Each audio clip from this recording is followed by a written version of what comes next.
कवरधारी विठ्ठल श्री ज्ञानदेव तुकाराम पंढरीनाथ भगवान की जय। गोपाल कृष्ण भगवान की जय।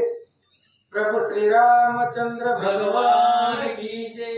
नीलांबुज श्यामल कोमलांगम सीता समारोपित वामभागम पानुमासाय चारुचापम नमामि रामं रघुवंशनाथम। आता जैसा आहेसी तैसिया नमो तुझ श्रीराम राया। तुझे कृपे रघुवर्या स्तुते वदवया सामर्थ्य। नीलांबुज श्यामल कोमलांगम सीता समारोपित वामभागम पानुमासाय चारुचापम नमामि रामं रघुवंशनाथम। कुंडलीकवरधारी विठ्ठल श्री ज्ञानदेव तुकाराम पंढरीनाथ भगवान की जय। गोपाल कृष्ण भगवान की जय। श्री गणेश है महा श्री सीतारामचंद्राभ्यां नमः। शोधिता त्रिभुवन समग्र जे जे दिसते माया विकार तितके आसी भयस साचार नाशवंत म्हणूया। भोग भौत भोगिता ते रोगाचे भय तत्वता सौख्य भोव सवालता दुःख सेवेची उद्भवे। बहुसाल संचित धन राज चोर भय त्याला गुण विद्या होत परिपूर्ण वादकी येऊन छळती। कथेचा अनुसंधान श्रीधर स्वामी या ठिकाणी सांगतात भगवंताची प्राप्ती करत असताना बाकी आपण संसारामध्ये समजा धन साचवलं तर चोराची भीती आहे। विद्या परिपूर्ण झाल्यानंतर पुन्हा कुतर्क असतात प्रतिवादी असतात त्यांची येऊन आपल्याला छळतात असं श्रीधर स्वामी बोलतात। तपासी विघ्न करीसेची नात रूपवंता पोषिता छळीत मित्रवत झाले बहुतेत भय होत अर्थ संबंधे। आणि तप करण्याचा प्रयत्न केला तरी इंद्राला भीती आहे। त्याने कधी कुणाचं तप परिपूर्ण करू दिले का? ते असणाऱ्या तप मोडण्यासाठी इंद्र येऊन लगेच तपाला विघ्न करतो। आणि रूपवंत एखादी स्त्री असेल तर कुतर्क दुर्बुद्धी वाईट प्रवृत्तीचे लोक तिला त्रास देतात। मित्रत्व जर जास्त झाले तर अर्थाच्या बोधानं धनाच्या संचयानं विषयानं मित्रत्व दुरावतात असं सांगतात। ज्ञान जो संपूर्ण होय तेथे अभिमानाचे भय सकळा माझी निर्भय असती पाय हरीचे। आणि ज्ञानाला जर परिपूर्ण असेल तर तिथं अभिमान असतो। ज्ञान जर परिपूर्ण तिथं असेल तर तिथं अभिमान प्राप्त होतो। मग सगळ्या माझी निर्भय म्हणजे आतापर्यंत जी वाव्या सांगितल्या प्रत्येकाला भीती आहे हो, पण असं एकच आहे भगवंताचं चरण त्याला कशाची भीती नाहीये असं सांगतात। या लागी अच्युत चरण पासन निर्भय असे परिपूर्ण जे सकळ दुःख दरिद्र भंजन निर्वाण पददायक। आणि एकच जी आहे ती म्हणजे भीती नाही ती भगवंताचं चरण आहे। भगवंत असं ब्रह्मपद साधकाला भक्ताला देतो की त्या पदाला धोका नाही किंवा त्या पदापासून दुसऱ्याला कुठल्याही प्रकारची भीती नाहीये। अशा प्रकारचं पद म्हणजे ब्रह्मपद आहे आणि ते भगवंताच्या सेवेनं प्राप्त होतं असं सांगतात। 28व्या अध्यायी कथा सुबुद्ध मुखेवरीला अनिरुद्ध पोरे घेऊन गोविंद द्वारकेसी पातला। पाठीमागचा 28वा अध्याय आपण ऐकला। त्या 28व्या अध्यायामध्ये अशी कथा झाली उखेच आणि अनिरुद्धाचं लग्न झालं। त्या बाणासुराला त्रास दिला। महादेवाचं कृष्णाचं युद्ध झालं। बाणासुराचे 1000 हात तोडून टाकले। भगवान श्रीकृष्णानं उखे आणि अनिरुद्ध यांचं लग्न झालं आणि पती पत्नी द्वारकेला आले। ही कथा पाठीमाग झाले। आधी व्याधी दुःख दरिद्र दूर करणार यादवेंद्र त्याचे भजनी देत तपर त्यासी साचरण उपेक्षितो। आणि भगवान परमात्मा आहे आधी व्याधी सगळे दूर करतात, पण जो भगवंताला अनन्य शरण आहे किंवा भगवंताची भक्ती करतो त्याची पूजा करतो देव त्याला कधीच विसरत नाहीये असं श्रीधर स्वामी सांगतात। काल या यवनाच्या राज्य भीतरी हरिचरण उद्भव गंगेच्या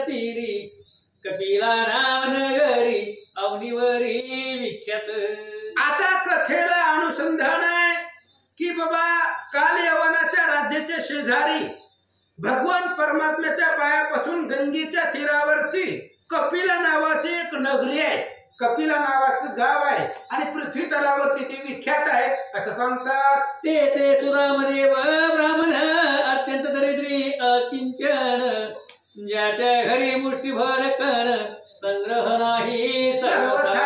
आणि त्या कपिला नावाच्या नगरीमध्ये सुदाम ब्राह्मण जो भगवान श्रीकृष्णाचा बालमित्र आहे आणि तो सुदाम त्या गावामध्ये राहत होता, ब्राह्मण होता, गरिबीने व्यापलेला होता सुदाम. त्याच्या घरामध्ये मुठभर तांदूळ सुद्धा सापडणार नाही तर एवढी परिस्थिती गरिबी त्या सुदामाची होती. नित्य करोनी कोरंड मिळवून निकण, त्या माझ्या तिथे पूजा पंचाग्रास करून यथान्यास करीत असे. आणि तो सुदाम काय करायचा की अन्न एकत्र करायचं, कोरांना मिळवायचा, घरी आणून त्या ठिकाणी ते अन्नाचे कण आणायचा, गावामध्ये भिक्षा मागायचा, जे काय कोरांना लोक देतील तीच घरामध्ये आणायचं आणि त्याच आपल्या कुटुंबाचं पोषण तो करत होता. ब्रह्मचारी यतीश्वर उपवासी किंवा निराहार, नित्य 2 प्रहार घेऊन समाचार सुदामा विप्र भोजन करी. आणि सुदामाचं असं नित्यक्रम होता की उपवासी कधी कधी उपवास घडायचा, कधी कधी त्या ठिकाणी उपवासी राहावं लागत होतं, निराहार त्या ठिकाणी राहावं लागत होतं. पोटाला खायला रोज मिळेल असं नाहीये, कारण परिस्थिती बिकट होती. गावामध्ये पूर्ण गरिबीने व्यापलेला तो सुदामा होता. त्यामुळे कधी पोटभर मिळायचं, कधी अर्ध पोटावरती राहायचं, कधी उपवासी राहायचं. अशा प्रकारचा त्या ठिकाणी सुदामा आपलं कुटुंब पोषण करत होते. दुसऱ्या दिवसा लागून नवरे मुष्टीभर अन्न, बाळे पिढी तिसरे करून नवरे अन्न तयासी. आणि त्या दिवशीच कसं तरी भागलं, पण दुसऱ्या दिवशी त्या सुदाम देवाला काही नव्हतं महाराज. अहो त्याची लेकरं होती त्या सुदामाची, लहान लहान लेकरं, ती लेकरांना सुद्धा उपवासी राहावं लागत होतं, कारण त्याची परिस्थितीच तेवढी नव्हती की आपण आपल्या लेकरांना सुद्धा खाऊ घालू. दुसऱ्या दिवसाची चिंता सुदाम देवाला होती. आजचा दिवस गेला, भागलं. सुदाम उपवासी राहत होता त्याची आणि त्याची पत्नी लेकरांना खायला देत होती. कधी कधी लेकरांनाही उपवासी राहावं लागत होतं असं सांगतात. सुदाम देवाची गृहिणी परमपतिव्रता शिरोमणी, सदा सादरपती भजनी सुची समंत सर्वदा. सुदाम देवाची पत्नी आहे, सदोदित पतिव्रता आहे, पतिव्रतामध्ये रत्न होती आणि सदा सर्वदा आपल्या पतीचं भजन करायची, सुचिस्मंत असायची आणि पती सेवेमध्ये सर्वदा रत होती असं सांगतात. उभयंताचे एकचित्त ग्रस्तास्त्र निवर्तत, दोघांचे अंतरी दया बहुत सदा हेत धर्मावरी. आणि सुदाम आणि त्याची पत्नी संसारामध्ये एक चित्त होतं त्यांचं, संसार आणि परमार्थ एक चित्तानं दोघ जण करत होते. गृहस्थ आश्रमामध्ये राहत होते, दोघांच्या मनामध्ये दया होती असं सांगतात. ऐसे जे स्त्री धर्मानुकूल, त्याची पतिव्रता सती निर्मळ, त्या घरी राय घन नीळ लक्ष्मी सहित सर्वदा. भगवान परमात्मा त्याच्या घरामध्ये राहतो. जी पतिव्रता आहे, सती आहे, ज्याच्या अंतःकरणामध्ये दया आहे, पती पत्नी प्रेमानं राहतात, घरामध्ये भांडणं होत नाही, तिथं त्या घरामध्ये लक्ष्मी सहित भगवंत राहतो असं ग्रंथकर्ते सांगतात. व्रताराचे भाग्य देखती, लटकीच प्रीती वरी वरी धाविती, ज्या ओढाळे अत्यंत करीती व्रतारासी वचनार्थ. आणि काही काही स्त्रिया व्रत आपल्या पतीवरती त्या ठिकाणी पतीचं भाग्य देखतात आणि पतीकडे जर इस्टेट असेल, संपत्ती असेल तर त्याच्यावरती वरून वरून माया प्रेम दाखवतात. आणि जर पतीकडे काहीच इस्टेट नसेल, संपत्ती नसेल तर त्याची पाठीमागे निंदा करतात. अशा काही स्त्रिया असतात असं महाराज बोलतात. एक तोंडाळ अत्यंत एक खटाळ मलिन बहुत, भरतार रेख तक्षोभे मनात तिचा त्याग आवश्यकी जे. आणि काही स्त्रिया तोंडाळ असतात म्हणजे जास्त आपल्या पतीला बोलतात, काही खट्याळ असतात, काहींचं अंतकरण शुद्ध नसतं आणि काही स्त्रियांना नवरा जरी पाहिलं गेलं तरी त्यांच्या मनामध्ये राग येतो असं सांगतात. अखंड जे क्रोधमुखी दुर्भाग दुषीला एकी, घरी सर्व असून जय दैन्य भाकी तिचा तिचा त्याग आवश्यकी जे. काही काही स्त्रिया सारखं त्यांना राग येत असतो, नवऱ्याला बघितले की राग येतो आणि मग दुर्भग असते आणि घरी सगळं असतं. काय काय स्त्रियांच्या घरी सगळं असतं पण तरी सुद्धा त्या घरामध्ये नाही म्हणतात. अशा स्त्रियांचा त्याग करावा असं महाराज बोलतात. दर्पण घेऊन हाती सदा दात धाडा सोडीती, पती आधीच्या अन्न बक्षिती त्यांचा त्याग आवश्यकी जे. आणि मग सारखं सारखं आरशामध्ये पाहायचं, नवरा घरी नसताना जेवण करायचं. अशा ज्या स्त्री आहेत जे पतिव्रत धर्माच्या विरुद्ध वागतात त्या स्त्रियांचा त्याग सात्विकानं करावं असं सांगतात. करीती पतीची निंदा पर घरीच्या वसती सदा, ज्यांच्या बोलाशी नाही मर्यादा त्यांचा त्याग आवश्यकी जे. काय काय स्त्रिया पतीची निंदा करतायत, पर घरी राहतात आणि काही काही स्त्रियांच्या बोलण्याला मर्यादा नसते. महाराज एवढं ती बोलत असतात नवऱ्याला की त्यांच्या बोलण्याला मर्यादाच नाही. अशा स्त्रियांचा त्याग करावा असं महाराज सांगतात. जार जारणीची संगत धरी मना आवडते ते निराकरी, एकली ग्रामचारी दुराचारी तिचा त्याग आवश्यकी जे. आणि काही काही ज्या स्त्रिया जार जारणीच्या वाईट स्त्रियांच्या संगतीला लागत आहेत आणि जिथं मनाला वाटेल तिथं मिळतात, उगं गेले की कुठं बी बसलं की झोपायचं. अशा ज्या स्त्री असतात आणि गावाला चालल्यावर नवऱ्याला सोडून एकट्याच जातात, अशा स्त्रियांचा त्याग करावा असं महाराज बोलतात. चिरे आणि अलंकार घेऊन वेळा वेळा करी श्रंगार, पुलकी रूप पाहवार वार तिचा त्याग आवश्यकी जे. आणि काही काही स्त्रिया सारखं सारखं दुकानात गेले की नवीन साड्या घेणार, नवीन दागिने अलंकार घेणार, वेळोवेळी सारखं सारखं शृंगार करणार, पाण्यामध्ये रूप पाहणार, आरशामध्ये पाहणार. अशा ज्या स्त्रिया असतात त्यांचा त्याग करावा. भलत्याची एकांत गोष्टी जार निहाळी सदा दृष्टी, सुख माणिपती होता कटी तिचा त्याग आवश्यकी जे. आणि काही स्त्रिया भलत्या पुरुषाशी एकांतामध्ये गप्पा गोष्टी करतायत, वाईट प्रवृत्तीच्या पुरुषाला डोळ्यानं त्याच्याकडे पाहतात. अशा ज्या स्त्रिया असतात त्यांचा त्याग करावा असं सांगतात. सरा उघडे पयोर सवेचे हासी झाकी पदर, निर्या सरसावी वारंवार तिचा त्याग आवश्यकी जे. दुष्ट स्त्रियेचे करणे संसार, अज्ञान गुरु आणि मूर्ख पुत्र, यजमान कृपण कपटी मित्र, सुख अनुपात्र नशिती ते. धरी निर्धन षण्व्रतार, वक्ता तामसी श्रोता पामर, अंधा सांगती पंत दूर, सुख अनुमत्र नशिती ते. राजा कोपिष्ट अविचारी प्रधान, भांडारी तस्कर मोडके सदन, शिष्य अभाविक गुरु मलिन, मग दुःख दिन काय ते. आणि राजा जर रागिष्ट असेल, घरामध्ये भांडारामध्ये जर चोर असतील, गुरुचा शिष्य अविचारी असेल तर तिथं ज्ञान चालत नाही असं सांगतात. शून्यावाद्याचा विश्वास, पोहणारा विन धरी त्याची कास, रोगिष्ट वैद्याच्या औषधास नय यश कल्पना. अहो ज्याला पाहायलाच येत नाही त्याच्यावरती विश्वास धरायचा आणि मग त्याची कास धरून पाण्यामध्ये उडी टाकायची.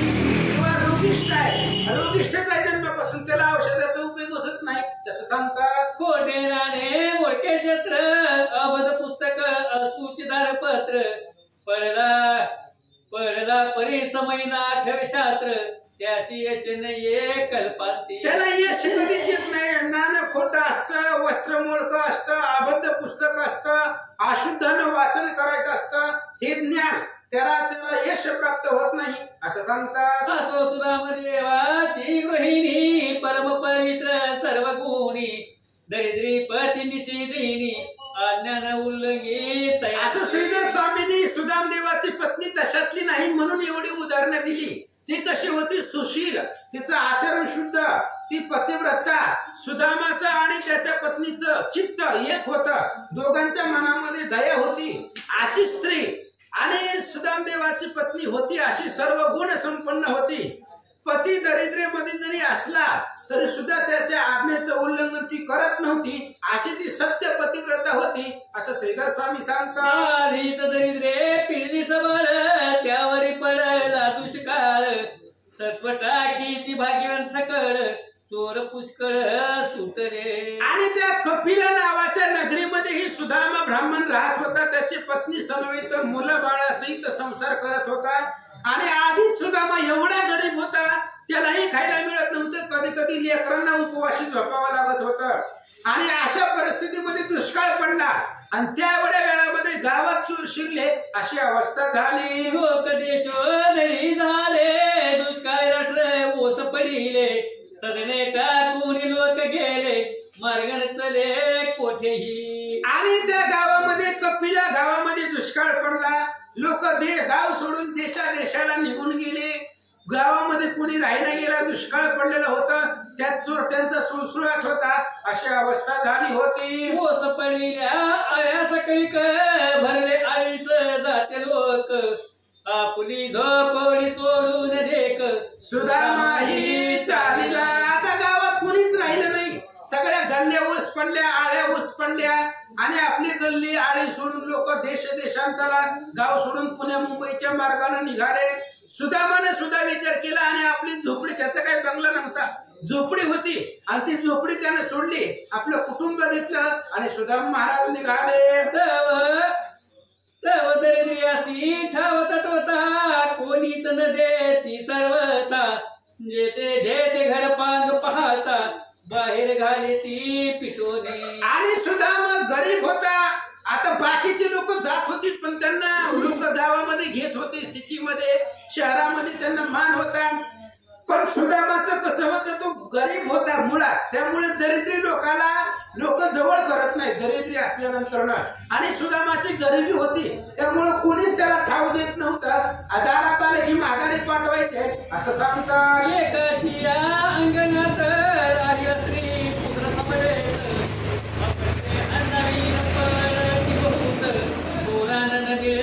कोठेही. आणि मग आता कोणी त्याला घरातच घेत नव्हतं सुदामाला. आपलं गाव सोडून आपले बायको आणि लेकरं घेऊन निघालेला होता. मग एकाच्या अंगणामध्ये बसला, त्यानं दरवाजा लावून घेतला, पण अंगणामध्ये वाट्यावरती बसला. लेकरं त्याची उपाशी राहिलेली होती, स्वतः उपवासी होता 2-2 दिवस, लेकरही उपाशी उपवासानं पिडत होती, अशी अवस्था झालेली होती. जरी तृण बीज मिळे किंचित, वैष्णदेव उपासन करीत, त्याही महाराला अतीत, त्यासी देत विभाग पै. आणि मग सुदामा काय करायचा, त्या अंगणामध्ये राहत होता. एका गवताची पिंडी आणायची, त्याच्यामधून काही विकून काहीतरी थोडस आणायचं, त्याच्यामध्ये अग्निदेवताला थोडं, जर अतिथी आला तर अतिथीनेही त्यातलं थोडं देत होता असं सांगतात. लेकरे सुंदर सगुण त्रस झाली दिन, डोळा उरलास प्राण पतिव्रतच्या तेधवा. आणि मग लेकरं सुंदर होती, खूप सुंदर होती सुदाम महाराजांची लेकरं, पण पोटाला खायला काही मिळत नव्हतं. महाराज अन्नाने उपवासी राहून राहून राहून कृश होऊन गेलेली होती. त्या सुदामाच्या बायकोला सुद्धा काळजी वाटत होती, तिच्या डोळ्यापुढे लेकरं उपवासी राहत होती. आता लेकरू उपाशी मेल्यावर कोणच्या आईला आनंद वाटणार आहे. त्या सुदामच्या पत्नीच्या डोळ्यातून पाणी वाहत होतं. डोळ्यापुढे लेकरं उपवासानं त्या ठिकाणी कृश होऊन गेलेली होती आणि तिच्या मनामध्ये चिंता वाटू लागली असं सांगतात. म्हणे मज जरी असते बाहेर, तरी लेकरे धाडी ते सत्वर, पतीसे म्हणे तुमचा मित्र द्वारकाधीश असे की. आणि त्या सुदामाच्या बायकोने विचार केला, मला तर माहेर असतं तर मी माझी लेकरं माहेराला पाठवली असती, मामाकडे आजी आजोबाकडे जाऊन तिथं आनंदाने राहावा, पण मला माहेर सुद्धा नाहीये. मग सुदामाला त्याची बायको म्हणू लागली, तुमचा मित्र द्वारकेचा राजा आहे, तुम्ही लहानपणापासून ज्याच्या संगतीमध्ये राहिला तो तुमचा मित्र आज द्वारकेचा राजा आहे, तुम्ही त्याच्याकडे जावा असं त्याची पत्नी बोलते. सुदामा म्हणे बाळपणी परम प्रीती करी चक्रपाणी, क्रेतांत भगिनी तिरी जाऊनी गोरक्षण करीत असे. सुदामाने सांगितलं, लहानपणी कृष्ण माझ्यावरती खूप प्रेम करायचा, जिव्हाळा लावायचा. अगं आम्ही लहानपणी ते यमुनेच्या नदीवरती जात होतो आणि सगळ्यांची शिदुरी एकत्र करून त्या नदीवरती वेगवेगळे खेळ खेळत होतो. असं लहानपणीच्या गोष्टी सुदामा आपल्या पत्नीला सांगतात. त्याही वरी गुरुग्रही विद्याभ्यास, मी आणि राम ऋषिकेश, लीला अवतारी जगनिवास, कर्तव्य दूत तयाचे. सुदामाने त्याच्या बायकोला सांगितलं, आम्ही लहान होतो त्यावेळेस कृष्ण, बळीराम दादा, वाकड्या, पेंड्या आणि संदीपान महाराजांच्या गुरुच्या त्या ठिकाणी गेलो आणि तिथं आम्ही वेदाचा अभ्यास केलेला आहे असं आपल्या बायकोला सुदाम महाराज सांगतात. गुरुपुत्र मृत्यू पावला कमलपत्र क्षेत्र वेळा तत्काळ माघारा निघाला यमलोकासी जाऊन या. आणि सुदाम सांगू लागले आपल्या पत्नीला, आम्ही त्या संदीपान ऋषीच्या घरी वेद अभ्यास करत असताना त्या गुरुचा मुलगा कधी अनेक वर्षापूर्वी 20 वर्ष झालं होतं मरण पावलेला होता आणि कृष्णाने त्या ऋषीचा मुलगा आणून त्यांना माघारी जिवंत करून दिला असं सुदामजी सांगतात. गृही होनी जावा वैकुंठराना म्हणून सांदीपने तक्षणा मागी तरी गुरु दक्षिणा न मिळे कोणा सर्वता. आणि आपल्या घरामधून भगवान परमात्मा जाऊ नये म्हणून संदीपान ऋषीने गुरुदक्षिणा मागितली होती. जी गुरुदक्षिणा बाकीच्या गुरुला अपेक्षित नसते पण ह्या असणाऱ्या गुरुनं अशी दक्षिणा मागितली. ऐका. मृत्यू पावला दिवस बहुत तो आदिरा गुरु सूत आज्ञा घेत रमानात गुरु सदगत झाला. सुदाम आपल्या पत्नीला सांगतोय काय सांगायचं, आम्ही तिघजण मी राम आणि कृष्ण तिघजण संदीपान ऋषी बरोबर त्यांच्यापाशी विद्या शिकत होतो. गुरुचा मुलगा मेलेला होता आणि तो कृष्णाने आणून दिला आणि कृष्णाचा अभ्यास म्हणजे आमच्या तिघांचा अभ्यास परिपूर्ण झाल्यावर कृष्ण जाण्यासाठी आज्ञा मागू लागला तेव्हा संदीपानाचं हृदय भरून आला. अवंती नगरी होता संदीपन तेथे कृष्ण पदांक तिचा विधान अध्याप्यास सकळ जन करती स्नान मुक्ती होती. अवंतिका नगरीमध्ये संदीपान महाराज राहत होते आणि राहत असल्यामुळं तिथंही आजही तिथं कृष्णाची पावले होती. कृष्णाची पावलं आजही तिथं उमटतात अशा प्रकारे सांगू लागले. त्या तीर्था समीप उत्तम अद्याप आहे गुरुचा आश्रम तेथे श्रीकृष्ण मूर्ती सप्रेम संदीपने स्थापिले. आणि त्या गंगेच्या तीरावरती आजही त्या संदीपान ऋषींचा आश्रम आहे आणि तिथं असणारा भगवान श्रीकृष्णाचे चरण तिथं उमटलेले आहेत म्हणून कृष्णाची मूर्ती संदीपांनी तिथं स्थापन केली. तैसा मित्र माझा जग जीवन तो पतिवर्ता बोले वचन स्वामी आवश्य घ्यावे दर्शन द्वारकेशी जाऊन या. आणि असा कृष्ण माझा लहानपणीचा दोस्त आहे, जिगरी यार आहे. कोण?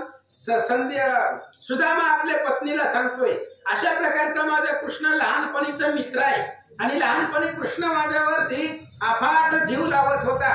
मग त्याच्या बायकोने सांगितलं तुम्ही जावा त्या कृष्णाकडे आणि त्याचं दर्शन घेऊन या असं सांगतात. मी प्रमाणे रिक्त हाते कैसा भेटू जगद्गुरु ते देवाधिदेवा नृपश्रेष्ठा ते उन्हे तेथे काय असे. आणि त्यावेळेस विचार केला सुदामानं जायचंय कृष्णाच्या भेटीला पण देवाचाही आधी गुरु भगवान श्रीकृष्ण आहे आणि त्याच्या भेटीला जाताना मी रिकामं कसं जाऊ. आता त्या कृष्णापाशी काही कमी नाही ही मान्य आहे पण त्याच्या भेटीला जाताना रिकामं कसं जायचं.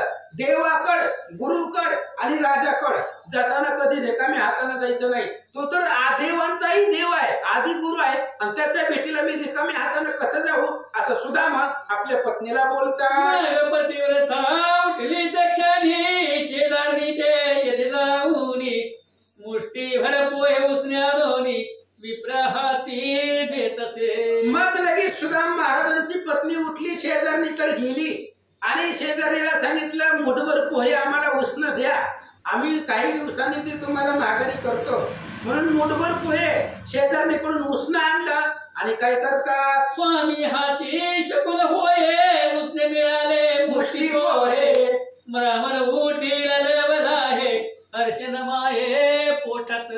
आणि त्यावेळेस सुदामाच्या पत्नीने सांगितलं महाराज आपल्याला पोहे मिळाले ही शकुन आहे. अहो कोणी दारात उभा करत नाही.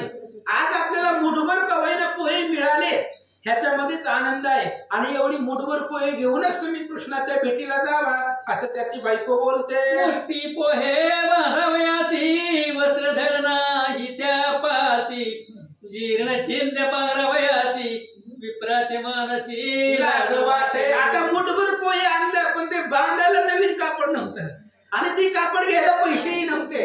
मग ती असणारे आता पोहे कशामध्ये न्यायचे म्हणून जीर्ण एक फाटक आणि खराब घाण झालेलं कापड खूप दिवसाचं ते कापडामध्ये पोहे बांधले.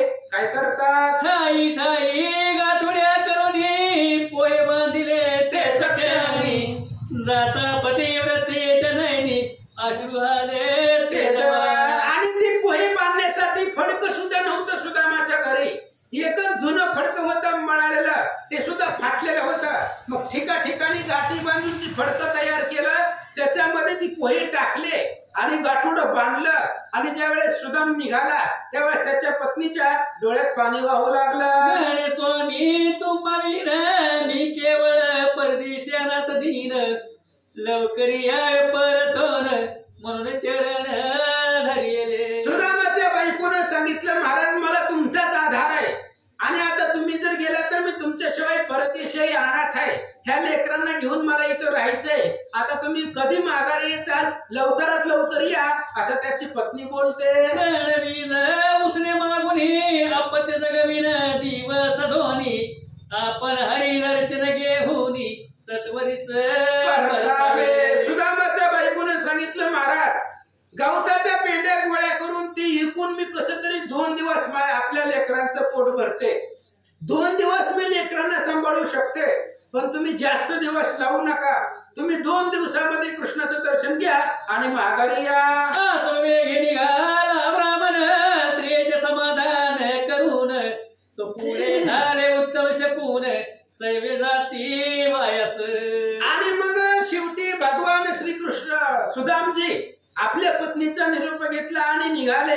तिचं समाधान केलं. निघाले जात असताना उत्तम अशा प्रकारचे शुभ शकून जे काही कावळे होते ते उजव्या बाजूला जाताना दिसले. पूर्ण कलश माता घेऊन पुढे भेटल्या दिव्य कामिनी असो चिंध्याचे भर पांघरोनी विप्र जात त्वरेने. आणि बघा पूर्ण डोक्यावरती कलश घेऊन दिव्य अशा प्रकारच्या कुमारिका जाताना सुदाम महाराजांना दिसले. हे शुभ शकून आहे असं म्हणले. डोक्यावरती ते असणारे जे काही चिंध्यामध्ये पोहे बांधलेले होतं ते गाठोडे घेऊन निघाला. मार्गी जाता द्विजवर मणी करी नाना विचार कृष्णाचे हरी देव समग्र जोडून कर उभे राहती. आता रस्त्याने जात असताना सुदामाच्या मनामध्ये विचार चालू आहे. कृष्ण देवांचाही देव आहे आणि द्वारकेचा राजा आहे. मग त्याच्या घरामध्ये सगळे देव लोक हात जोडून उभा असतील असा विचार मनात येऊ लागला. भ्रग मित्र विधी रोहिणीवर किष्पती धनपती त्रिदशेश्वर हे हरीच्या द्वारी तिष्ठिती निरंतर दाटी अपार. आमची सुदामाच्या मनामध्ये विचार आहे. रस्त्याने चालत जात असताना इंद्र चंद्र वरुण अग्नी देवांचे गुरु बृहस्पती तिन्ही देवासहित इंद्र हे सगळे कृष्णाच्या दरवाजामध्ये असतील. सगळे अनेक पृथ्वीचे राजांची दाटी तिथं असेल असा विचार मनामध्ये चालू आहे. जाता कृष्णाच्या दर्शना मुकुट मुकुट आदळी खणखणा ते मददीन ब्राह्मणा प्रवेश कैसा होईल. सुदामाच्या मनामध्ये विचार चालू आहे. कृष्णाच्या दर्शनासाठी अनेक राजांची रांग असेल आणि त्या राजांच्या डोक्यातला मुकुट एकमेकांच्या मुकुटाला धडकत असेल आणि तिथं माझ्यासारखे गरीबाला कोण विचारणार आहे. मला आतमध्ये जाऊन देतील का नाही असा विचार सुदामजी करतात. श्रीकृष्ण लग्नात चतुरभूत माझा विरोध करतील समस्त मी दुर्भर ते बहुत ब्राह्मण आयसे चिंत तसे. सुदामाच्या मनामध्ये विचार चालू आहे. कृष्णाला 16,108 बायका आहे आणि त्या बायका हुशार आहेत चतुर आहेत. माझी टिंगल करतील चेष्टा करतील. भाऊजी काय आमच्यासाठी आणलंय असं म्हणतील. तेव्हा मी कसं त्यांना तोंड दाखवू काय देऊ अशा प्रकारची चिंता सुदाम मनामध्ये विचार करत करत निघालेला आहे. वाटे जाता घडी घडी पोहे पोह्यांची गाठडी मनात म्हणे घडी बाहेर रोकडी उपवासी मरतील. आणि रस्त्याने जात असताना मुठभर पोहे गाठोड्यामध्ये बांधलेलं होतं. ते सारखं गाठोडं चापसून पाहत होते आणि आपण इकडे चाललोय आता आपले लेकरं घरी उपवासी मरतील अशी चिंता सुदामजी करतात. आईचा तोरेने जाता विप्र तव समीपती केले द्वार कपूर जे वीरांची रचिले नगर ऐका सादर चतुर हो. आणि अशा प्रकारचं पुढे गेल्यानंतर द्वारका नगरी सुदाम देवाला दिसली. सुदामानं ती द्वारका पाहिली. द्वारका कोणी तयार केली आहे? ब्रह्मदेवानं ती तयार केलेली द्वारका नगर आहे. ब्रह्मदेवानं स्वतः ती बनवलेलं पाण्यामधलं ती नगर आहे. आणि सुदामानं पाहिलं. आता त्या द्वारकेची रचना ऐका. घरोघरी वृंदावने हिरयांची प्रकाशमाने वरी तुलसी शोभे हिरवी पाने गरुड पाचची देवी जरी. अशा प्रकारचं द्वारका नगर आपण त्याचं वर्णन ऐकलेलं आहे. घरोघरी तुळशी वृंदावन होती. त्या तुळशीला हिरवी पानं होती. आणि अशा प्रकारचं प्रत्येक द्वारकेमध्ये प्रत्येक घरामध्ये तुळशी वृंदावन होतं. आणि त्याला हिरवी पाने शोभिवंत दिसत आहेत. असं कोण? सुदाम महाराज त्या द्वारकेमध्ये जात असताना द्वारका नगरीमध्ये त्यांनी प्रवेश केलेला आहे. आणि हळूहळू हळू जात असताना त्या द्वारकेचं सौंदर्य सुदाम आपल्या डोळ्याने पाहू लागले. ऐसे ते द्वारका नगर सर्व लक्षणयुक्त सुंदर श्रीकृष्ण सर्वेचे मणिमय द्वार पावला विप्र. अशा प्रकारचा सुदाम द्वारकेमध्ये गेलेला आहे. आणि सगळं द्वारका नगर पाहत पाहत पाहत भगवान श्रीकृष्णाचा जो असणारा राज मंदिर आहे आणि त्या राजाचं जी काही द्वारपाळ आहे म्हणजे द्वारपाळ आहे तिथपर्यंत सुदाम महाराज जाऊन पोहोचले. द्वारपाळ पुसती तू कोण ब्राह्मणावचे बोले भिवून मी कृष्णाचा बंधू पूर्ण ऐकून सर्व हसती. द्वारपाळाने विचारलं, ओय महाराज नवीन दिसायला लागला गावामध्ये, कुठून आला? हो ना, थांबा म्हणले. आणि आता सुदाम घाबरला. त्यांच्या हातामध्ये शस्त्रास्त्र होती, तलवारी ती होत्या द्वारपाळाच्या. सुदाम घाबरून सांगितलं, म्हणले बाबा मी कृष्णाचा भाऊ आहे. असं म्हणल्याबरोबर द्वारपाळांना हसू आलं. कृष्ण कुठं आणि त्याचा भाऊ असा कसा असेल असा विचार द्वारपाळ करतात. एक म्हणती हर्ष ब्राह्मण एक म्हणती सत्यवचन जगद बंधुर मार मन आश्चर्यात कोणते. आणि त्या सुदामाच्या बोलण्यावर द्वारपाळ हसू लागले. पण काही लोक म्हणू लागले, वेळ आहे म्हणले ब्राह्मण. अरे कृष्ण कुठं आहे? आणि ह्याच्या अंगावरती 17 ठिकाणी कपडे फाटलेले, धोतर फाटलेला आहे आणि ही स्वतःला कृष्णाचा भाऊ म्हणून घेतोय. एक जण म्हणला सत्यही असू शकेल, कारण कृष्ण जगत जीवन आहे, त्याला सगळे समान आहेत. कदाचित असेलही असे काही जण विचार करतात. काठी नाही हरिजद्वारी प्रात गेला झडकरी तो धर्म सर्व देखील एक सरी जेथे मुरारी बैसला. आणि मग कृष्णाच्या दरवाजामध्ये आडकाठी नव्हती, म्हणजे कोणालाही बंधन नव्हतं. द्वारपाळाने जाऊ दिलं. आता कृष्णाचा भाऊ म्हणल्यावर आडवायचंय कशाला? कोणी बी असू द्या, कृष्णाच्या दर्शनाला चाललंय, कशाला आडवायचंय? आडकाठी नव्हती, बंधन नव्हतं. म्हणून सुदामा देवाला द्वारपाळाने सोडलं आणि तो सुदाम कृष्णाच्या सभेमध्ये जाऊन पोहोचला.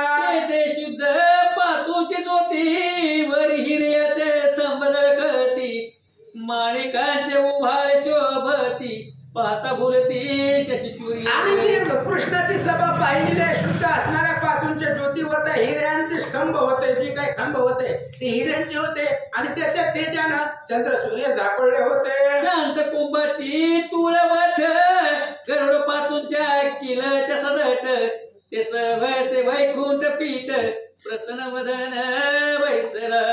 आणि मग अशा प्रकारची असणारी सभा होती आणि त्या सभेमध्ये भगवान परमात्मा प्रसन्न वदन प्रसन्न चेहऱ्याने बसलेले सुदामानं पाहिले. किरीट कुंडले मंडित पूर्ण सरळ नासिक आकर्ण नयन मूक सुहास्य विराजमान पाहता मन.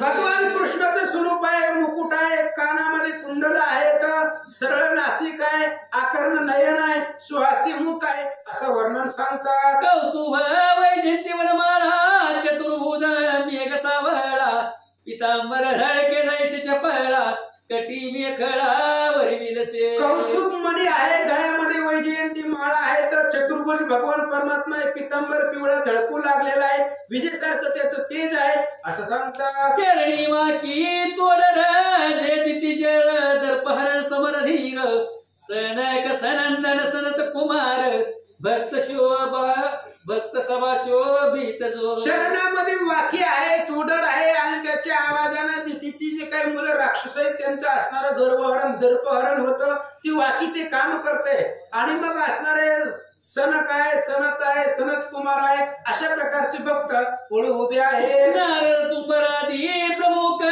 गाती सुस्वर अति रसिक उद्धव आक्रूर द्वय भागी देख लघु चिर उडविती. मग नारद आहेत, अनेक प्रकारचे असणारे तुंबर आहेत, सुस्वर अशा प्रकारचं गायन करतायत. उद्धव आक्रूर त्या सभेमध्ये आहेत असं सांगतात. वरोनी व वाढीचे कोटी कंदर्प तैसे दिसे हरीचे जाज्वल स्वरूप की अनंत चपळ सांडून तीव्र ताप ऐक्यासी आलिया. ऐसा सभा मंडपी द्वारकाधीश विप्र देखुला पुराण पुरुष द्विजाच्या अंतरी नमाय हर्ष सप्रेम पुढे चालला. अशा प्रकारचा असणारा पुराण पुरुष सभा मंडपामध्ये भगवान परमात्म्याला सुदामानं पाहिलेला आहे आणि पाहिल्याबरोबर लगेच भगवान परमात्म्याने सुदामाला समोर पाहिलेला आहे आणि पाहिल्याबरोबर कृष्ण उठले. हरीने तुझ देखील नैनी आसन सांडून चटापाणी पुढे राहावी नलते क्षणी विप्रचे चरणी मिठी घातली. आणि कृष्णानं सभेमध्ये सुदामाला पाहिल्याबरोबर तू लहानपणीचा मित्र आहे. कृष्णानं सुदामाला पाहिल्याबरोबर आपलं आसन सोडलं, आसनावरनं उठले राजगादीवरनं आणि पळत जाऊन सुदामाच्या पायावरती कृष्णानं मिठी मारले. तुझे धरीले दोन्ही कर आलिंगन मिसळला सत्वर उभयतांचे नेत्री प्रेम पूर न धरत लोटले. आणि कृष्ण सुदामाच्या पाया पडल्याबरोबर सुदामाने कृष्णाचे दोन्ही हात धरले, कृष्णाला उठवलं आणि आपल्या हृदयाला लावलं. दोघांच्याही डोळ्यामधून पाण्याच्या धारा वाहू लागल्या. सुदामा बाळपणीचा मित्र अत्यंत हरीचे प्रीती पात्र म्हणून हृदय राजीव नेत्र दृढ धरीन सोडी. सुदामा लहानपणीचा मित्र आहे आणि लहानपणापासून आत्ता भेटलेला एवढ्या वर्षानंतर म्हणून कृष्णाने सुदामाला दृढ अशा प्रकारचं आलिंगन दिलेलं आहे.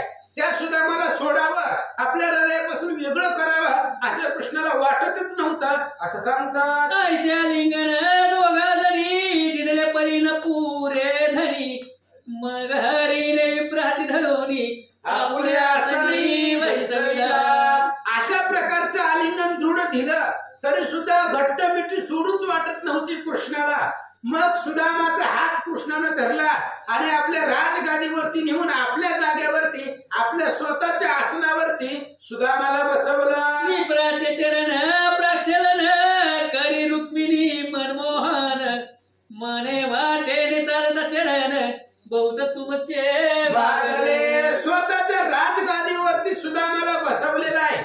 रुक्मिणी आणि कृष्ण सुदामाची पाय त्या ठिकाणी पाण्याने धुवू लागलेले आहेत आणि रस्त्याने येत असताना तुमचे चरण पाय दुखत असतील असं कृष्ण भगवंत बोलतात. पूजा करून सकाळ वाद्य गजरेसी घन नीळ विपराचा हात धरून तत्काळ सभा विसर्जनी चालिला. आणि भगवान श्रीकृष्णाने सुदामाची सगळी पूजा केली, अनेक प्रकारचे वाद्य गजरामध्ये पूजा केली आहे, सभा विसर्जन केली, सभा बंद केली आणि आपल्या घराकडे महालाकडे कृष्ण निघाले. रुक्मिणीच्या ग्रहाप्रती देख चालेला जलजुगवाचा जनक रत्न जडीत डोला सुरेख त्यावरी बैसती दोघे. मग आता कृष्णाने सभा विसर्जन केली, सभा संपवली आणि रुक्मिणीच्या घरामध्ये भगवान श्रीकृष्ण निघालेले आहेत. दोंडेऱ्यावरती चौफळ्यावरती बसलेले होते. सुनामदेव देवसरी चिंध्याचे भार सावरी पोह्याची गाठोडी झडकरी चाचपोडी पाहतसे. सुदामाने पाहिलं आता ही सोन्याची द्वारका आहे कृष्णाची आणि आपण एका फडक्यामध्ये पोहे आणलेले आहेत. ते पण फडकं 17 ठिकाणी तुटलेला आहे आणि त्याच्या गाठी बांधून ते फडकं तयार करून त्याच्यामध्ये पोहे आणलेले होते. म्हणून सारखं ते पोह्याचं गाठोडे चापटून सुदामजी पाहत होते. तुती प्रतिमाने चक्रपाणी सत्वर बोलावी रुक्मिणी येरी निघून तेच क्षणी त्रिभुवन जननी जवळ आली. आणि कृष्ण आणि सुदामा ते चौपाळ्यावरती बसलेले होते आणि कृष्णाने एका दुधीला त्या सेविकेला सांगितलं जावा रुक्मिणीला घेऊन या. मग एक दुधी रुक्मिणीच्या जवळ गेली, कृष्णानं बोलवलंय आणि कृष्णाच्या आदेशावर रुक्मिणी तात्काळ तिथं आली. तव भ्रू संकटे करुणी दूती प्रतिपुषे रुक्मिणी येरी म्हणे रंग पाणी बोलावी ते आपणा ते. आणि दासी गेली रुक्मिणीला सांगितलं. दासी गेल्याबरोबर रुक्मिणीने विचारलं, म्हणजे रुक्मिणीने फक्त डोळ्यानं विचारलं, म्हणले काय काम आहे. त्या दूतीने सांगितलं, म्हणले भगवान श्रीकृष्ण तुम्हाला बोलवत आहेत. असं विचारल्यावर, असं सांगितल्यावर रुक्मिणी काय विचारते, पुसे हरी जवळी आहे कोण येरे म्हणे एक दिन ब्राह्मण चिंध्याचे भार दरिद्री पूर्ण त्यासी जग जीवन भेटले. आणि रुक्मिणीने विचारलं, म्हणजे कृष्णाच्या सोबतीला कोणी पाहुणा रावळा आलाय का, कोण आहे कृष्णाच्या जवळ. त्या दासीने सांगितलं एक ब्राह्मण आहे, ती दीन आहे, गरीब आहे, अंगावरती ठिगाळ पडलेला, सत्रा घातलेला आहे, धोतर 17 ठिकाणी फाटलेला आहे, चिंध्याचं गाठोड आहे आणि ते सुद्धा गाठी बांधलेले इथं. असा एक ब्राह्मण कृष्णाच्या जवळ आहे असं दासीनं रुक्मिणीला सांगितलं. विसंमती क्षणभरी बैसविला डोलारी यावरी ऐसी ऐकता भीमक कुमारी उठे झळकरी तेजवा. आणि त्या दासीनं रुक्मिणीला सांगितलं की त्या कृष्णाजवळ एक ब्राह्मण आहे आणि त्या ब्राह्मणाला कृष्ण सोडित नाही, आपल्या जवळ बसवलेला आहे. आणि जे आपण तुम्ही ज्या चौफळ्यावरती, पाळण्यावरती, ढोलाऱ्यावरती बसताव त्याच्यावरती तो ब्राह्मण आणि कृष्ण बसलेला आहे.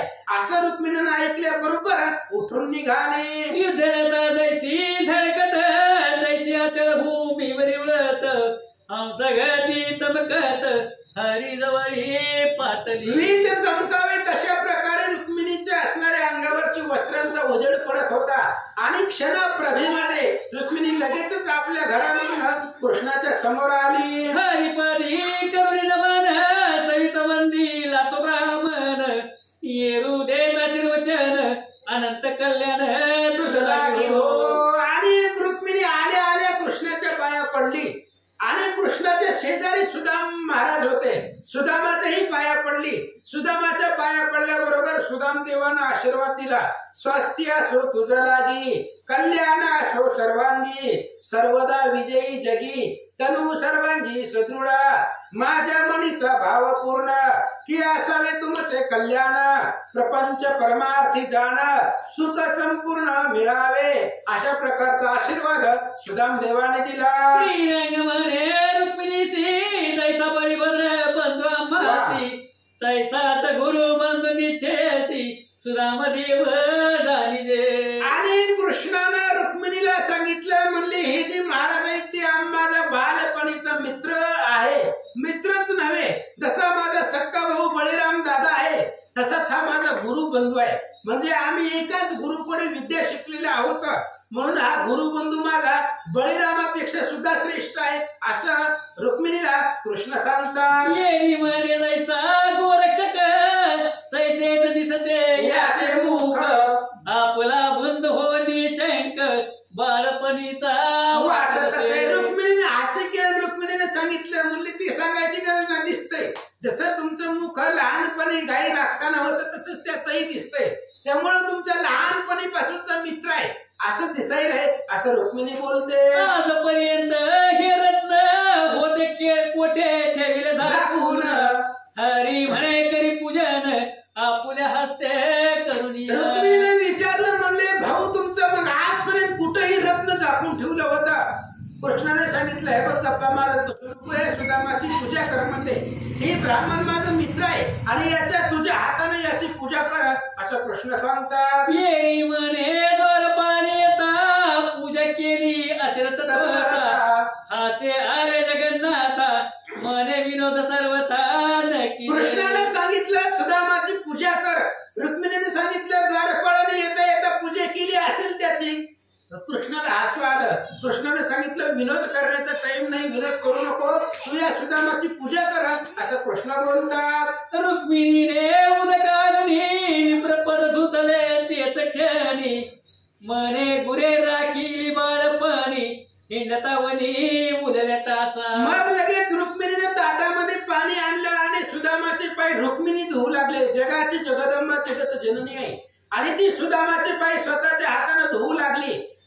सांगू लागली, लहानपणी गायीच्या पाठीमागे जात असताना, वनामध्ये जात असताना पायाच्या टाचा ओढल्या तर असं रुक्मिणी बोलतात. मग नापित आणुनी श्मश्रू कर्म करविले ते क्षणी नेसावया उत्तम पडधनी देती आणुने ते दवा. मग लगेच आता त्या सुदामाला खायला पैसे नव्हते, गाडी कटिंग करायला कुठनं पैसे त्याच्यापाशी येणार आहेत. कृष्णाने एक न्हावी बोलवला, त्याच्या असणाऱ्या दाढी मिशा सुदाम देवाच्या त्या न्हावे करून घेतल्या.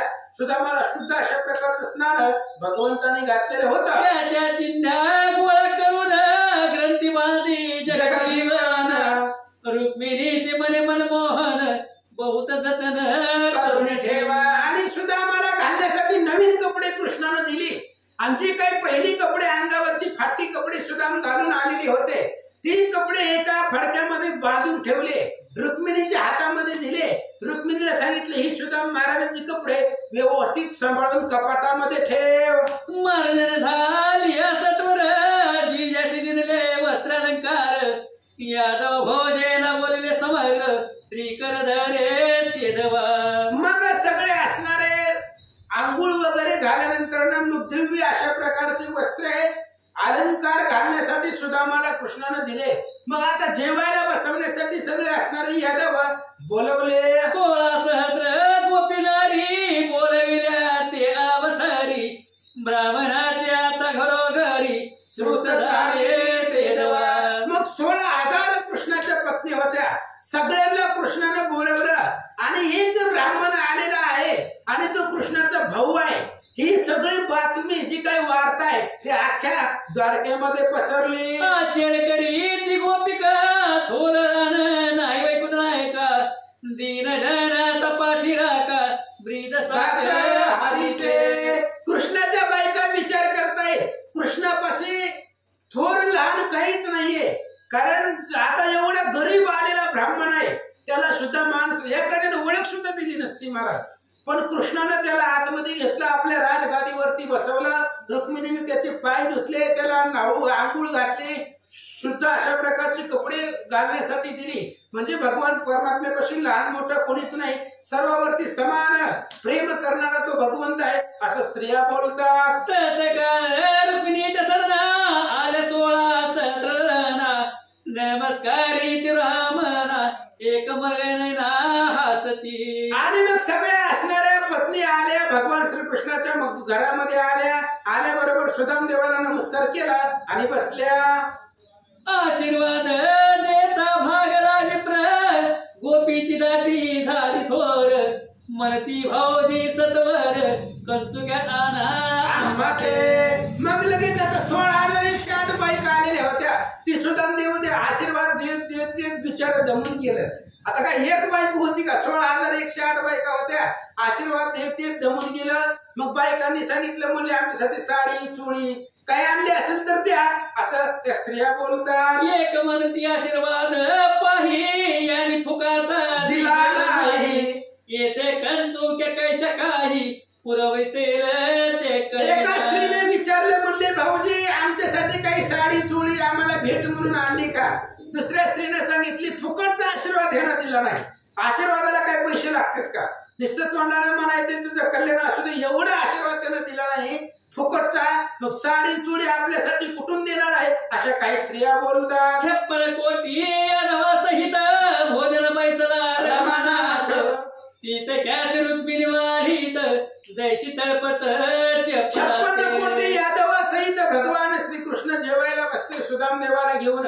आणि 56 कोटी यादवांची पंगत एकदाच बसलेली होती आणि त्या सगळ्यांना रुक्मिणी जेवण वाढू लागले. जैसा आसात चक्र फिरे तैसी भीमकी वाढी त्वरे चुळे झळके ती एक सरे उजड पडे सर्व. जसं कुंभाराचं चक्र फिरावं तसं रुक्मिणी गोल गोल फिरून सगळ्यांना जेवण वाढत होती. तिच्या असणाऱ्या चुड्यांचा उजेड सगळ्यावरती पडला होता. देवाडीत जगन्माता देवाची दुर्लभ ते अन्न तत्वता वर्णावे कासया आता व्यर्थ गंत का वाढवू. श्रीधर स्वामी सांगतात, जिथं रुक्मिणी वाढते ती रुक्मिणी म्हणजे लक्ष्मी आहे, आणि जिथं लक्ष्मी वाढते तिथं काय कमी असणार आहे. म्हणून आता अन्नाचं वर्णन करत बसण्यापेक्षा ग्रंथ वाढेल म्हणून ऐका. असं भोजन झाले त्या क्षणी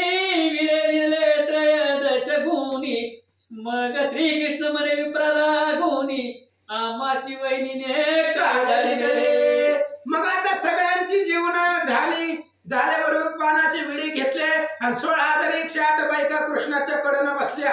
सुदाम महाराज आणि कृष्ण मध्ये बसलेले आणि कृष्णाने विचारलं, म्हणले वहिनीनं आमच्यासाठी काय दिलंय का, काही जर भेट दिली असेल आमच्यासाठी तर द्या, असं कृष्ण विचारतात. अष्टनायिका जीवन सर्व ही हरिपाशी आल्या पायी, भावजीने आणले असेल काही, गाठोडे लावलाही आणले. मग 16,000 स्त्रियांचं जेवण झाले, त्या सगळ्या कृष्णापाशी येऊन बसल्या आणि सुदामाला पाहून म्हणू लागले, भाऊजीनं आमच्यासाठी काहीतरी आणलं असेल, कारण गठोडं दिसतंय, गठोडं एवढं मोठं गठोडं होतं ते मुठीत बसण्यासारखं, आणि त्या गठोड्यामध्ये काहीतरी आमच्यासाठी आणलं असेल असं स्त्रिया बोलतात. रुक्मिणी खून गाठी लावित, म्हणे बंधू संपत्ती पहा त्वरित, श्रीकृष्ण स्वहस्त सोडित, गोपी पाहती रुक्मिणीने सांगितलं, ते गाठोडे रुक्मिणीने हाताने दाखवलं, म्हणले बघा त्या गाठोड्यामध्ये वहिनीनं आपल्यासाठी काहीतरी दिलंय.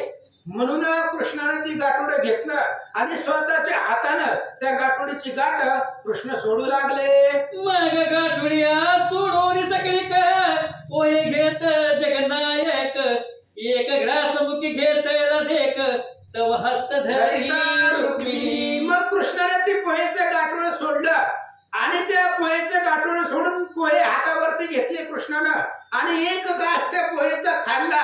पोहे कच्च होतं महाराज, ती तयार तरी कुठून आणलेलं होतं करून. कच्च पोहे कृष्णानं खाल्ल्याबरोबर रुक्मिणीनं हात धरला, काय म्हणते, मनात तर्क करे रुक्मिणी, 3 ग्रास पोहे भक्षोनी, त्रिभुवनाचे राज्य लागून देईला परमात्मा. रुक्मिणी हुशार होती, तिनं मनामध्ये विचार केला कृष्णाला एकच घास खाऊ द्यावा. दुसऱ्या घासाला हात धरला रुक्मिणीनं. जर 3 घास कृष्णानं खाल्लं तर स्वर्ग मृत्यू पाताळ तिन्ही लोकांचं राज्य सुदामाला देईल, असा उदार देव आहे. म्हणून एकाच घासामध्ये रुक्मिणीनं कृष्णाचा हात धरला. म्हणून एक ग्रास घेत गोविंद, रुक्मिणी हात धरिला विनोदे, म्हणे भोवती ललनाची वृंदे, त्यासी प्रसाद म्हणून एक घास खाल्ल्याबरोबर लगेच रुक्मिणीने कृष्णाचा हात धरला आणि मनामध्ये विचार करून तर्क करून रुक्मिणी बोलू लागली, म्हणले देवा 16,108 स्त्रिया आहेत, त्यांना थोडं थोडं तरी प्रसाद म्हणून द्या, असं रुक्मिणी बोलते. तो सत्यभामा म्हणे क्षणी अवसोळा सहस्त्र जणी, एक एक जण मोडून वाटिताही पुढे सत्यभामेने बोलायला सुरुवात केली, म्हणले देवा आम्ही 16,108 बायका आहेत आणि त्यानं मुठभर पोहे आणले भाऊजीनं, मग त्या पोह्याचा एक एक कण जरी तोडून वाटला तरी सुद्धा पुरणार नाही, असं सत्यभामा बोलते. म्हणे ओदिजवरा ऐकाय कवे, पुनरपी गावासी परतोड जावे, अवघ्या पुरते पोहे आणावे, आयशाच ग्रंथी बांधूया. सत्यभामेने सांगितलं, म्हणले भाऊजी तुम्ही काय करा, माघारी जावा, जसं आला तसं माघारी जावा आणि वहिनी कोण असंच एक पोह्याचं गाठोडं अशाच फडक्यामध्ये बांधून या. आता जायला गेलं ती जवळ होत, मग जाऊन घेऊन या, असं सत्यभामेनं बोलले. विनोद पोहे न देता निवारे, नेनू तुमचे गाठोडे, कालिंदी म्हणे कासय कोळे, इतके यासी घालित. सत्यभामेने सांगितलं होतं जाऊन असंच एवढ्या गाठोड्यामध्ये बांधून आणा, तरच तुमचं गाठोडं देईन आणि तुम्हाला जाऊ देईन, नाहीतर तुम्हाला जाऊनच देणार नाही.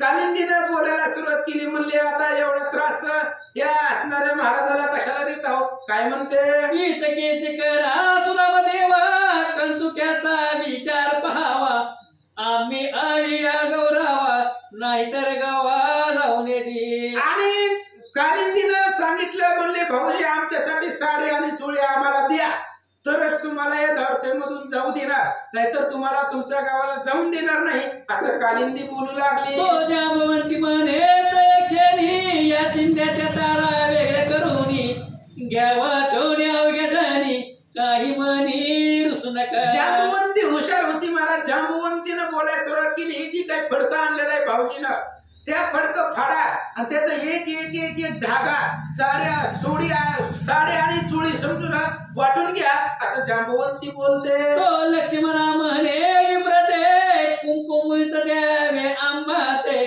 तो मित्र भिंद म्हणे द्विजाते, पहावर ते आंबाकडे. लक्ष्मणाने सांगितलं, म्हणले आम्हाला फक्त कुंकुम द्या, म्हणले कपाळाला ठेवण्यासाठी कुंकुम सुहासीचा दागिना आहे तो आम्हाला द्या. मित्रविंद्याने सांगितलं महाराज आम्ही पण आलो आमच्याकडे बघा.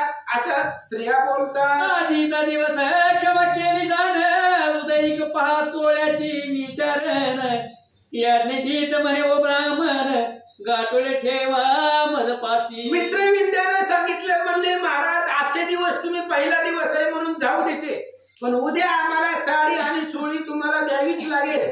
ज्यावेळेस याज्ञेची तिने सांगितलं म्हणले ही जी काही पोह्याचं गाठोड आहे ती माझ्यापाशी ठेवायला द्या. असं स्त्रिया बोलतात. मद्रावती म्हणे चोरुणी धोतराच्या तारा जाईल घेऊन म्हणे बंधूचे ठेवणे.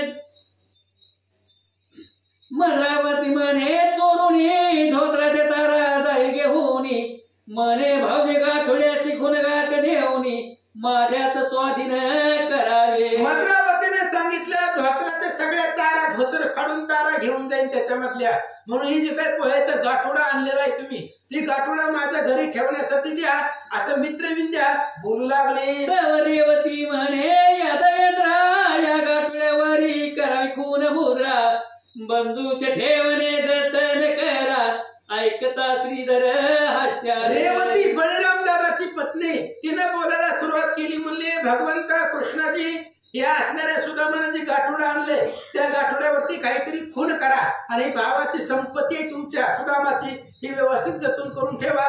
असं रेवती बोलते. मग श्रीकृष्ण गाठोडे बांधिले रुक्मिणीच्या स्वाधीन केले सत्यभाव म्हणे तंतु मोजिले आहेत किती ते श्रीरंगा. आणि त्यावेळेस कृष्णाला ते गाठोडा बांधलं तसंच रुक्मिणीच्या हातामध्ये दिलं आणि घरामध्ये ठेव म्हणून सांगितलं.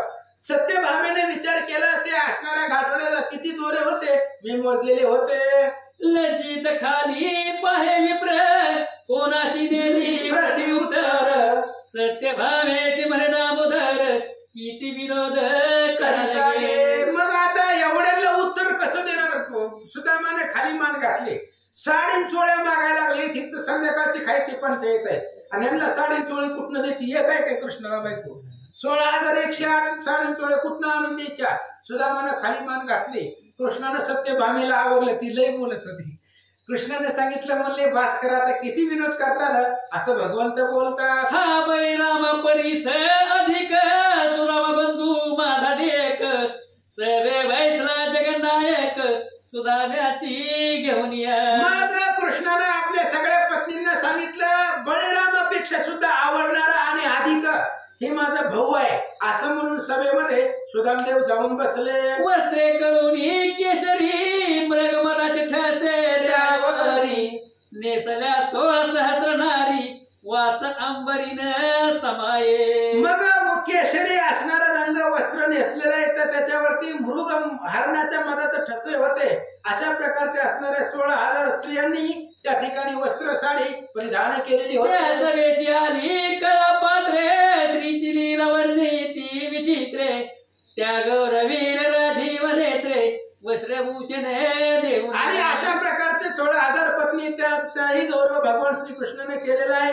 अनेक प्रकारचे वस्त्र अलंकार त्यांना दिलेले होते. समारंभ झाली यावरी सुरामदेवा धरून करी श्रीहरी प्रवेशेले मंदिरी मंचकावरी निज. सगळा सभेतला समारंभ झाला. कार्यक्रम उरकला. सुदामाच्या हाताला धरला. भगवान श्रीकृष्ण आपल्या महालामध्ये आले आणि आपल्या मंचकावरती झोपवला. ब्राह्मणाच्या फुले हाते रगडिले श्री कृष्ण नाते हृदय धरले द्विज पदाते श्रीवत्सलांचन मिरविजो. मग ब्राह्मणाचे पाय आपल्या हाताने भगवंताने घेतलेले आहेत दाबू लागलेले आहेत. आपल्या हृदयावरच श्री वत्सलांचन ती झळकत होता असं सांगतात. मी एक विष्णू भक्त बहुत म्हणून शिवाची निंदा करीत शिव भक्त येता तिरस्कारित तो वैरी पूर्ण श्रीहरीचा. आणि मी असणाऱ्या महादेवाचा भक्त आहे म्हणून विष्णूच्या भक्ताची निंदा करायची असं जर कोणी करत असेल तर त्याचा तोच भगवंताचा वैरी आहे असं सांगतात. मी शिवभक्त सदाचारी म्हणून विष्णूची निंदा करी जो गुरु वचने विश्वास न धरी तो वैरी पूर्ण श्रीहरी. अहो मी महादेवाचा भक्त आहे म्हणून विष्णूच्या भक्ताची निंदा जर करत असेल गुरुला पाहून संताला पाहून त्याचा अनादर करत असेल तर तोच भगवंताचा वैरी आहे असं सांगतात. हे असो बोलणे बहुत श्री हरी सुदाम देवाचे पाय चुरीत विप्रधरी हरीचे हात म्हणे तुरा मानात जगद्गुरु. आणि मग अशा प्रकारे असणारा भगवान परमात्मा रात्री आपल्या मंचकावरती सुदाम झोपलेला आहे. त्यांचे पाय भगवान श्रीकृष्ण स्वतः हाताने दाबत होते असं सांगतात. हरी पहुडला मंदिरी मनमत जननीच्या शेजवारी निद्रा न येई मुरारी चिंता करी ते देवा. आणि भगवान श्रीकृष्ण झोपलेले आहेत रुक्मिणीच्या शेजारी आणि मग विचार करत होते कृष्णाला झोप लागत नाही महाराज. भक्त जर संकटामध्ये असेल, भक्त दुःखी असेल तर देवाला झोप लागत नाही. रुक्मिणीच्या शेजारी कृष्ण झोपलेले आहे, सुदामदेवही मंचकावरती झोपलेले आहे, पण कृष्णाला झोप लागत नाहीये. रुक्मिणीला काय म्हणतात म्हणे रुक्मिणी परियसी सुदाम्याचे कुटुंब उपवासी अण्णावीर हिरणीसी पीडता ती अपत्ये. आणि कृष्ण रुक्मिणीला बोलतायत. रुक्मिणी सुदामाचं घरी त्याची पत्नी आहे, त्याची लहान लहान लेकरं आहेत आणि ती उपवासी आहेत. रात्रंदिवस ती उपवासी राहतात, त्यांना खायला पोटाला मिळत नाहीये असं कृष्ण बोलतात. सेजे उठोनी गोविंद जो जगत गुरु मूलकंद विश्वकर्म्याचे परमानंद आज्ञा करीत ते देवा. भगवान श्रीकृष्ण उठले, झोप लागला. तिकडं सुदामदेवाचं कुटुंब उपवासी आहे, बायको उपवासी आहे, मुलं उपवासी आहेत. कृष्णाला पलंगावरती झोप लागला, उठले, अर्ध रात्री उठले, विश्वकर्म्याला बोलवलं. काय सांगतात म्हणे द्वारकापुरी सुंदर तैसीत करी सुरामपूर सर्व संपद भरून सत्वर शीघ्र येईल रजनी माझी. आणि भगवान श्रीकृष्णानं त्या विश्वकर्म्याला सांगितलं, हे बघ जसं द्वारका नगर आहे तसंच सुदामाचं जे गाव आहे ते सुदामपूर बनव आणि रातोरात ते नगर सोन्याचं करू ना माघारी या. ऐसे सुवर्णगर चांगले तत्काळ ते रचिले सर्व संपद भरले ते वेळे विचित्र केले ते धवा. अशा प्रकारचं सोन्याचं नगर भगवान श्रीकृष्णाच्या आज्ञेवरनं त्या विश्वकर्म्यानं तयार केलं आणि सुदामपुरी सोन्याची बनवून रातोरात कृष्णाच्या भेटीसाठी आले. असं एक मासापर्यंत सुदाम्यासी राविल देत घरोघरी विप्रासी नेत पाहून चार करवया. मग असं म्हणले 1 महिना द्वारकेमध्ये श्रीकृष्ण सुदाम राहिलेले होते आणि 16,108 बायका होत्या. प्रत्येकाच्या घरी रोज जात होते. सत्यभामादी समस्त नारी नित्य सोहळा करती घरोघरी विप्र अत्यंत चिंता करी कुटुंबाची ते देवा. जाताना बायकोने सांगितलं होतं 2 दिवस मी लेकरांचं पोषण करू शकते, 2 दिवसामध्ये तुम्ही माघारी या. 1 महिना झालं सुदाम या असणाऱ्या द्वारकेमध्येच राहिलेले होते. रोज एकीच्या घरी जायचे, पाहुणचार करायचे, चांगलं चांगलं खायला मिळायचं, पण सुदामाचं मन लागत नव्हतं. कुटुंबाची अवरात्र चिंता सुदामाला लागलेली होती. हरीसी विनवी सुदामा आता द्यावी जी आम्हा हरी म्हणे विप्रोत्तमा अभिष झाले आताची. मग आता 1 महिना झालं सुदामाने कृष्णाला सांगितलं, विचारलं, म्हणले आता जाण्याची आज्ञा द्या. 1 महिना झालं मी द्वारकेमध्ये राहिलेलो आहे. कृष्णाने सांगितलं जावा, तुम्हाला जर जायचं असेल तर तुम्ही बिनधास्त जाऊ शकता. कृष्ण म्हणतात परी एक ऐकाजी सुनाम देवा हे अलंकार वस्त्रे काढून ठेवा चिंध्याचे गाठोड ते धावा जवळी ठेवी विप्राचे. आणि ज्या दिवशी सुदामा आला होता त्या दिवशी त्याची असणारी फाटकी कपडे, फाटकं धोतर चिंध्यामध्ये गुंडाळून रुक्मिणीपाशी ठेवायला दिलं होतं.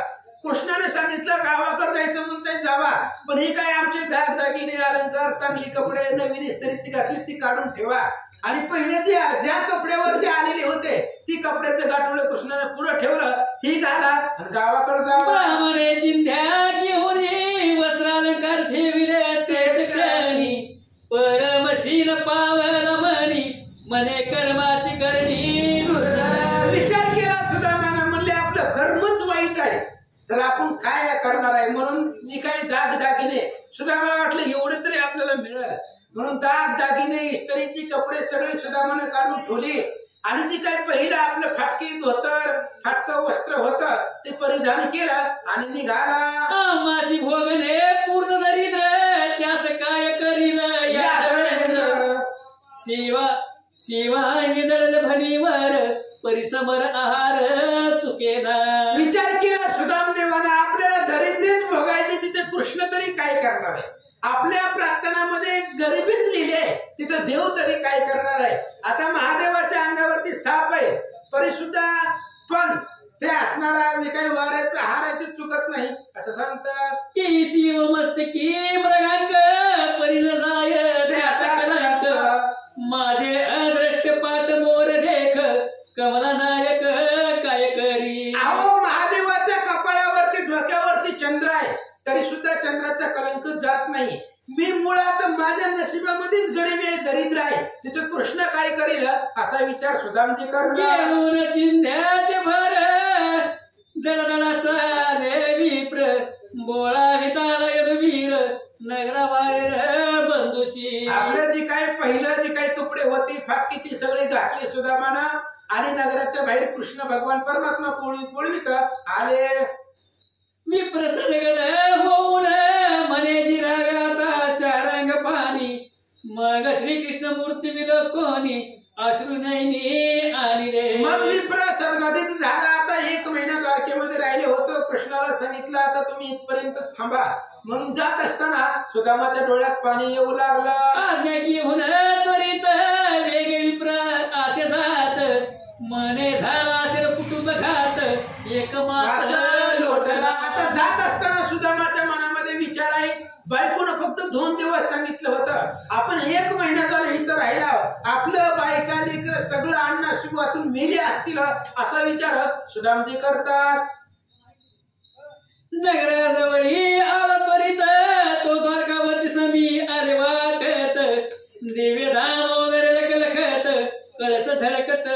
सुदाम आपल्या नगराच्या जवळ आला, गावाच्या जवळ आला, पण द्वारकेसारखंच ऐश्वर्य त्याला दिसू लागलं. त्याला वाटलं फिरून पुन्हा द्वारकेतच आलो काय की, आपण रस्ता चुकलो आणि फिरून फिरून पुन्हा द्वारकेतच आलो की काय असं सुदामाच्या मनाला वाटू लागलं. म्हणे रे जगदीशाची कुलपंथ ही दृष्टी तरळ निश्चित, आहा कृष्ण मी झालो भ्रमित आपण ते विसरलो. आणि सुदाम त्याच्या गावाच्या जवळ गेला होता, पण ती गाव सोन्याचं चमकत होतं.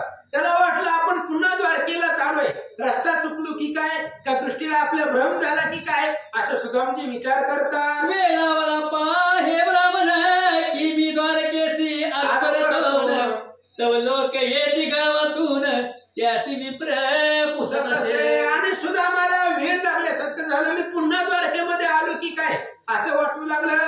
पुन्हा मग काही गावातले लोक येत होते, त्यांना सुदामजी विचारतात, ग्रामाचे नाम सांग झडकरी, लोक म्हणती सुदाम पुरी, ब्राह्मण म्हणे अंतरी विनोद करती महाराज. मग गावातल्या लोकांनी विचारलं, म्हणले महाराज या गावाचं नाव काय? त्यांनी सांगितलं सुदामपूर आहे म्हणले. आता ह्याला वाटलं ही लोक सगळे आपली चेष्टा टिंगल करतात असं बोलू लागले. तो भेटले गोरक्षक समोर त्यासी पुसे हे कोणाचे खिल्लार, येरू म्हणती सुदाम देव विप्र त्याची साचर गोधनेही. आणि मग लगेच गाई राखणारे पुढे दिसले, विचारले ही खिल्लार गाई कुणाचे आहेत? त्याने सांगितलं सुदाम नावाचा विप्र त्या गावामध्ये राहत होता आणि त्याचीही खिल्लारे आहेत असं त्या गोरक्षकाला सांगितलं. मग ब्राह्मण चौकड पाय स्तब्ध म्हणे ही अवघीच करती विनोद, तव दळभार करून सिद्ध प्रधान येती सामोरे. मग चारी बाजूला पाहू लागले, लोकांना विचारू लागले. सगळी म्हणलं सुदामाला वाटले सगळी टिंगल चेष्टा करतात. तेवढ्या वेळामध्ये प्रधान धावत धावत सुदामाच्या समोर आले. गज तुरुंग महारथ जे कुणी ब्राह्मण भयभीत, म्हणे माझे कुटुंब समर्थ काय झाले कळे. मग आले तर त्या गावातले प्रधान वगैरे आले, हातीचे भारच्या भार आले, रथाचे रथ आले. सुदाम घाबरला, म्हणले माझं कुटुंब या गावामध्ये होतं, बहुतेक मेलं की काय असा विचार करू लागला. माझी झोपडी होती स्थळी ती कोणी मोडून टाकली, माझी भाय बहुतेक मेली महादुष्काळे करुनिया. सुदाम विचार करू लागला, याच ठिकाणी माझी झोपडी होती, माझी झोपडी कोणीतरी मोडून टाकली असेल. आता त्या झोपडीमध्ये राहणारी माझी बाळ बायको सगळी मेली म्हणून कोणीतरी झोपडीही मोडून टाकली असेल, अन्न करून माझी लेकरं मेली असतील असं सुदामजी विचार करतात. जवळ आले दिव्य देह पावला ब्राह्मण झाला सुलक्षण बरोबर. तेवढ्यात ते प्रधान आले. त्या प्रधानाने नमस्कार केला सुदामाला आणि मग सुदामाला दिव्य देह प्राप्त झाला. जी काही दरिद्र गरिबी होती ती संपली आणि त्या प्रधानाने वाजवित सुदामाला आणला. दिव्य वस्त्र अलंकार प्रधानने वेती सत्वर पुढे होत वाद्याचा गजर तो प्रजा समस्त नमस्कार. दिव्य वस्त्र अलंकार प्रधानाने सुदाम देवाला घालायला दिली. सुदाम ब्राह्मणाला त्याला त्या गावाचा राजा केला. राजगादीवरती बसवला. सगळे लोक त्या सुदामाला रस्त्याने जात असताना नमस्कार करू लागले. गजस्कंदी वैसविला विप्र मागे पुढे वेष्टीत दरबार मिरवत चालीला दिला मंदिर तो पुढे पुत्र देखील. मग हत्तीवरती चुली टाकल्या त्याच्यावरती सुदामाला बसवलं. पुढे वाजंत्री वाजवतायत. मिरवत मिरवत सुदामाला घरी आणलं आणि ते सुदामानं समोर आपल्या मुलांना पाहिलं. सुलक्षण ती सुंदर नेविले वस्त्रलंकार मनात आनंद विप्र मने श्रीधर तुष्टला. मग सुदामानं आपल्या मुलांना पाहिलं. सोन्यासारखी लेकरं दिसत होती. अंगावरती दागदागिने होते. वस्त्र अलंकार होते. मग सुदामाच्या मनात विचार आला ही सगळं कृष्णानेच केलंय आणि तोच आपल्यावरती प्रसन्न झाला. सुदामजी बोलतात बाहेर आली तिलना जैसी स्वर्गावनी उतरली देवांगना वेगे करी निंबलोना लागे चरणा पतीच्या. तेवढ्यात घरामधून पत्नी आली सुदामाची. स्वर्गामधून अप्सरा उर्वशी उतरावी तशा प्रकारची ती असणारी पत्नी दिसू लागली. साडी दाग दागिने वस्त्र अलंकार आल्याबरोबर सुदामाच्या पाया पडले. प्रधानी मुहूर्त पाहुणी विप्र पैसविला सिंहासनी वरी छत्रधारी ते कशनी पातिजन उसातो. आणि त्या असणाऱ्या प्रधानाने सुमुहूर्त पाहिला आणि त्या सुदामपुरीचा राजा सुदामाला केलं. त्या सुदामाला राजगादीवरती बसवलं. डोक्यावरती राजछत्र धरलं असं सांगतात. जैसा परिस झगडतात काळी लोह सुवर्ण होय दयवेळी तैसी सुदाम्याची दशा झाली पूर्ण वनमाळी तुष्टला. जसा परीस लोखंडाला धक्का लागल्याबरोबर त्या लोखंडाचं सोनं होतं तशा पद्धतीने सुदाम राजा झाला.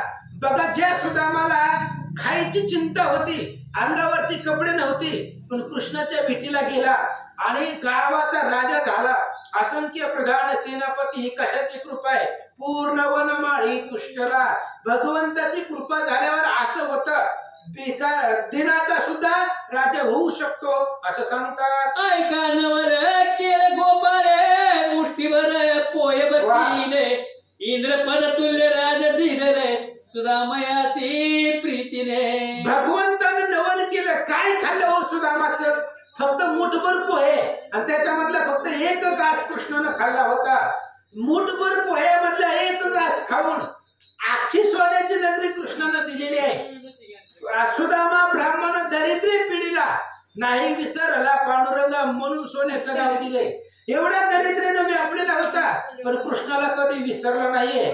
फक्त मुठभर पोह्यामधला एक घास कृष्णानं खाल्ला आणि इंद्राच्या राजधानीला लाजवेल इंद्राच्या अमरावतीला सुद्धा लाजवेल अशा प्रकारे सोन्याचं गाव कृष्णानं दिलं असं श्रीधर स्वामी सांगतात. हरी विजय ग्रंथ समग्र हेच केवळ द्वारकापूर रुक्मिणी सहित यादवेंद्र नांदे तेथे सर्वदा. हरिविजय ग्रंथ थोर आहे. त्याच्यामध्ये हरिविजय ग्रंथ म्हणजेच भगवान श्रीकृष्ण आणि रुक्मिणी याच्या ग्रंथामध्ये हीच द्वारका आहे आणि या द्वारकेमध्ये कृष्ण रुक्मिणी नांदतात. नाना दृष्टांत परिकर हेच केवळ यादव भार पूर्ण ब्रह्मानंद उदार श्रीधर वरद अभंग. यामध्ये नाना दृष्टांत म्हणजेच हीच असणारे यादव आहेत. पूर्ण ब्रह्मानंद भगवान परमात्मा आहे असं श्रीधर स्वामी सांगतात. इथे श्री विजय ग्रंथ संबंध भागवत प्रेमळ भक्ताचा परिस्तोम 31 अध्याय. बोला हा श्रीकृष्ण वस्तू शिवम बहुतो कुंडली कवतारी श्री ज्ञानदेव तुकाराम पंढरीनाथ भगवान की जय. गोपाल कृष्ण भगवान की जय. अवधूत श्री गुरुदेव